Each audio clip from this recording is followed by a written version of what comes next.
Hey guys, Dave, Northeast Edible. We're looking at some goji berries there.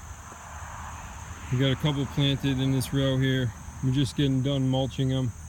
These were planted earlier this year. You can see some of these guys still need to get mulched. That guy right there, a couple here, and down the row. But I did a couple other rows mulched.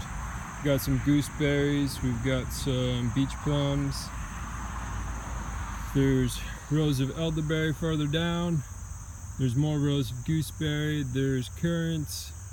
There is, what else do we have? Aronias. We've got the random peach tree in there. Got a couple pawpaws right next to that cherry right there. We've done videos over here about these raspberries. We cut them back a little bit. They'll be cut back more. Excuse the road noise here. This is the one edge of a property that is bordering the road, and you can see this is the food hedge that I was talking about in a couple of videos ago. Further down we've got sea berries. There's no blueberries in this section. That's another section down the road, on the other side of the property. What else do we have? We've got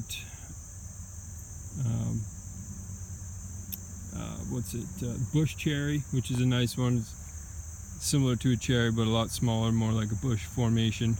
We got blackberries further down. We've got raspberries in the middle there, and we've got more aronias further down, more sea berries. So there's plenty of rows here. You can see some of these just got mulched, like these guys right here. We've got some of them that we did earlier in the summer, and basically the next project here is to finish mulching these guys. We still got a little bit of a space here that we're going to fill in. We've got a couple more plants that we're going to put in there. Some lingonberries, which is kind of like a ground cover, which is pretty cool. It's a Norwegian, Scandinavian type berry that grows in that region, which grows around here as well. So not native to, but it'll grow in this area in the Northeast. We're in zone 6B, 7A-ish. So just wanted to give you a little update what we're doing here on the farm, on the homestead. We are, like I mentioned, this area was planted out. Some of it was planted this year, some was planted last year, and we're just getting around to mulching it. It was not ideal. It's best to kind of plant and then mulch. That way you don't get overtaken with the weeds, but that is what it is when you've got 4 little kids running around and you're just trying to get your work done. So there, you can see in between some of these rows, I haven't quite decided what we're gonna do. We've got grass growing in between them, and right now we've just been weed whacking, which is kind of time. It takes up a lot of time, so I wasn't sure what I'm gonna do with those. If you guys have any suggestions, I was thinking either cardboard and mulch, or I was thinking some landscape fabric.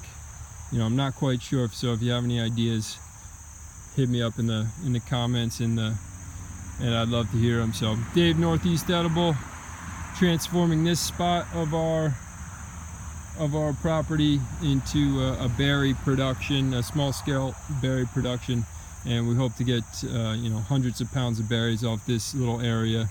You can see it borders the house and the road, and the driveway clearly defines the one side. But let me know if any of you guys have experience what's best to use in the rows. It's too narrow for a tractor, but weed whacking every couple of weeks is really time consuming. So Dave, Northeast Edible, plant some edibles in your property and make your homestead work for you. Take care, guys.